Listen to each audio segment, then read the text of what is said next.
தலைக்காவிரி உற்பத்தி ஆகிற இடம்.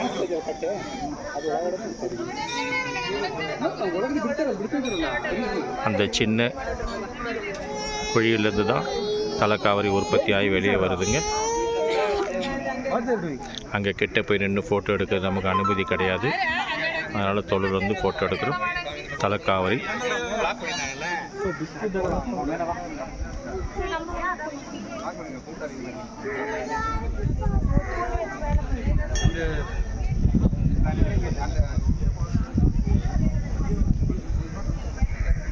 குடகுமலை.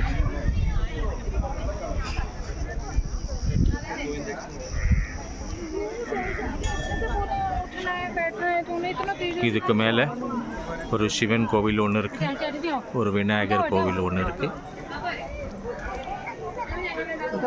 இது கர்நாடகா மாநிலத்தில் கூர்குக்கு மேலே இருந்து வருது. தலைக்காவிரி குடகுமலையிலேருந்து வருது.